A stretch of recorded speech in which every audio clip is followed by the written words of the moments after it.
امام غزالی رحمۃ اللہ تعالی علیہ فرماتے ہیں کہ انہوں نے انجیل میں پڑھا کہ حضرت عیسیٰ علیہ السلام نے فرمایا کہ جب کوئی شخص فوت ہوتا ہے تو اس کے فوت ہونے سے لے کر اس کو قبر میں دفنانے تک اس میت سے 40 سوالات کیے جاتے ہیں۔ ان میں سے جو سب سے پہلا سوال کیا جاتا ہے وہ یہ سوال کیا جاتا ہے کہ بھئی تو نے برسوں اپنے آپ کو سنوارنے میں گزار دیے، اپنے آپ کو خوبصورت دکھائی دینے میں گزار دیے، لیکن جسم کا وہ حصہ جس پر اللہ تعالیٰ نے تجھ پر نظر رحمت فرمانی تھی، یعنی تیرا دل، کیا تو نے اپنے دل کو بھی صاف کرنے پر توجہ دی؟ کیا کبھی تو نے اس کو بھی سنوارنے کی کوشش کی؟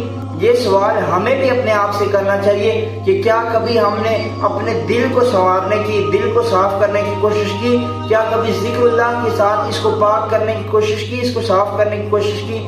اگر نہیں کی تو خدا را دن میں بے شک کچھ ہی لمحات نکال کر اس کو بھی صاف کرنے کے حوالے سے کوشش کیا کریں، کیونکہ اللہ تعالیٰ نے اسی پہ نظر رحمت فرمانی ہے۔ حدیث مبارکہ میں آتا ہے ان اللہ لا ينظر الى اجسامکم ولا الى صورکم ولکن ينظر الى قلوبکم، کہ اللہ تعالیٰ تمہارے جسموں کی طرف نہیں دیکھتا بلکہ وہ تمہارے دلوں کی طرف دیکھتا ہے۔ اس لیے خدا را اس کو بھی سنوارنے کے حوالے سے کوشش کیا کریں۔